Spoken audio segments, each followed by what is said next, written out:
क्या आपने कभी सोचा है जो चीज आपके फेवरेट म्यूजिक का मजा देती है वही चीज चुपचाप आपके सुनने की ताकत को छीन रही है?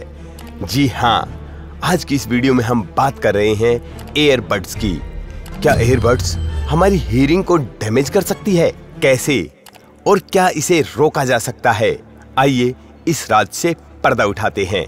आज हम बात करेंगे उन छोटे छोटे गैजेट्स के बारे में जिन्हें हम हर दिन अपने कानों में पहनते हैं, जैसे एयरबड्स, हेडफोन्स, जिन्हें आप इस्तेमाल करते हैं फ़ोन कॉल्स के लिए, म्यूजिक सुनने के लिए, गेमिंग के लिए, अपनी क्लासेस अटेंड करने के लिए या फिर ऑफिस का कोई काम करने के लिए, लाइक एडिटिंग, रिकॉर्डिंग। इसका इस्तेमाल करके आप सब आवाज़ें क्लियर और प्राइवेटली सुन सकते हैं। लेकिन क्या आपने कभी सोचा कि ज़्यादा वॉल्यूम और लंबे वक्त तक इनके इस्तेमाल से आपकी सुनने की शक्ति हमेशा के लिए खत्म हो सकती है? कुछ लोगों का मानना ये है कि आखिर बुढ़ापे में तो सबके कान खराब होने ही हैं, तो जीवन का मजा क्यों न लिया जाए।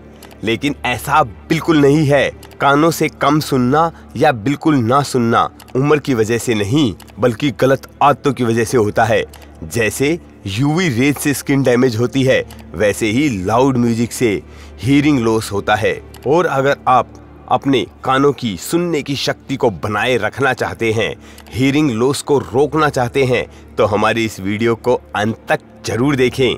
आपको इस पूरी प्रोसेस को समझने के लिए सबसे पहले ये समझना होगा कि आखिर हमारे कान काम कैसे करते हैं। तो ये हम इस ग्राफिक के थ्रू आपको समझाएंगे।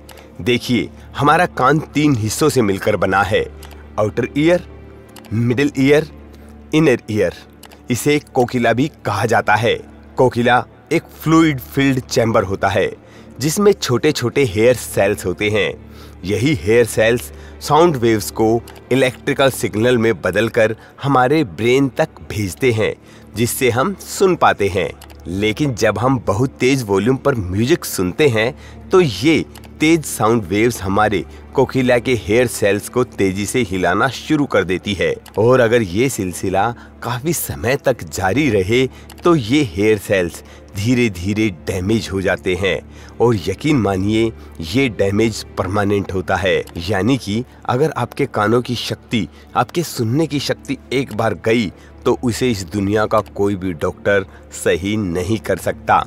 अब कुछ लोग ये सोच रहे होंगे कि हम इस वीडियो में सिर्फ ईयरबड्स की बात कर रहे हैं, तो हेडफोन तो इस्तेमाल कर सकते हैं ना। कि अब हम जानेंगे कि ईयरबड्स और हेडफोन में कौन सा ज्यादा सही होता है। अब अगर हम बात करें एयरबड्स की, तो उन्हें हमारे कान के अंदर इस प्रकार से लगाया जाता है कि साउंड को सीधा आपके ईयर कैनल में भेजा जा सके। यानी साउंड का सोर्स बहुत ही पास होता है और नुकसान भी उतना ही ज्यादा होता है जितना साउंड का सोर्स आपके कैनल के पास में होगा। वहीं हम हेडफोन की बात करें तो उसके स्पीकर का आपके कैनल से डिस्टेंस थोड़ा सा बढ़ जाता है, इसलिए आपका हेडफोन एयरबड से थोड़ा सा सेफ है। और अगर इसी हेडफोन में आप नॉइस कैंसिलेशन हेडफोन्स का इस्तेमाल करेंगे तो वो आपके लिए रियल में गेम चेंजर बनने वाला है, क्योंकि ये बाहर की आवाज़ों को कैंसिल करके आपको कम वॉल्यूम में भी अच्छे से क्लियर सुनने की शक्ति देता है।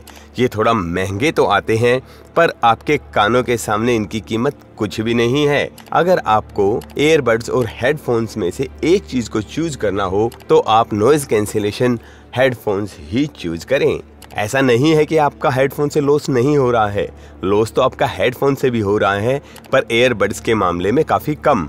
अब अगर हम बात करें कि कुछ सेफ्टी टिप्स की, कि आखिर ऐसा क्या करना चाहिए जिससे हमारे कानों की हेल्थ लंबे समय तक ठीक रह सके, तो इसके लिए आपको कुछ चीज़ों को अपनाना पड़ेगा, जैसे 60-60 रूल। अब आप पूछेंगे कि 60-60 रूल क्या है? 60-60 रूल का मतलब है कि आपको अपने डिवाइस की जो वॉल्यूम है वो हमेशा 60% पर रखनी है और कभी भी 60 मिनट यानी 1 घंटे से ज़्यादा आपको एयरबड्स या हेडफोन का इस्तेमाल नहीं करना है। हर 1 घंटे के बाद कम से कम 10 से 15 मिनट का रेस्ट लें और उसके बाद दोबारा से आप अपने काम को कंटिन्यू कर सकते हैं। Safety tip 2, noise cancellation headphones. वो मैं अभी आपको बता ही चुका हूँ कि अगर आप नॉइस कैंसिलेशन हेडफोन्स इस्तेमाल करेंगे तो आपको अपने आप से ही कम वॉल्यूम में सुनना होगा, बाहर की आवाज़ें नहीं आएंगी और आप अपने कानों को बचा सकते हो। पर ऐसा नहीं है कि अगर आप नॉइस कैंसिलेशन हेडफोन यूज़ कर रहे हैं तो लंबे समय तक करें। आपको 60-60 का रूल इसके साथ भी अपनाना होगा। Use speakers. हाँ दोस्तों, आप ज़्यादा से ज़्यादा स्पीकर्स को यूज़ करें जहाँ भी जैसे भी मुमकिन हो सके। हेडफोन या ईयरबड्स का इस्तेमाल ना करें क्योंकि स्पीकर का आपके ईयर ड्रम से डिस्टेंस काफ़ी दूर होता है। ऐसा भी नहीं करना कि स्पीकर को बहुत तेज़ बजा के सुनना है, उसकी भी आपको वॉल्यूम कम ही रखनी है और तभी इंजॉय करना है। ये तो बात हो गई इन डिवाइसेस से अपने आप को सेफ रखने की और सेफ रखने का तरीका। लेकिन रुकिए, ये खतरा यहीं ख़त्म नहीं होता। जब हम लंबे समय तक ईयरबड्स पहनते हैं या फिर हेडफोन लगाते हैं तो हमारे कानों में हवा का आना जाना बंद हो जाता है। इससे कान में नमी बढ़ती है और बैक्टीरिया और फंगस के लिए फेवरेट माहौल बन जाता है और फिर शुरू होता है कानों का इन्फेक्शन, खुजली, दर्द, कभी कभी तो कान के अंदर फुंसी भी निकल आती है जिसके कारण आपको हॉस्पिटल तक जाने की नौबत आ जाती है। तो दोस्तों, अगर अगली बार जब आप अपने ईयरबड्स पहने तो थोड़ा सोचिए कहीं आपका फेवरेट सॉन्ग आपकी सुनने की ताकत ना छीन रहा हो। अगर आप भी चाहते हैं कि आपके कान जिंदगी भर साथ निभाएं तो अभी से ये आदत बदल डालो और इस वीडियो को अपने उन दोस्तों और फैमिली मेंबर्स को जरूर भेजो जो आज भी ईयरबड्स को फैशन समझकर इस्तेमाल करते हैं।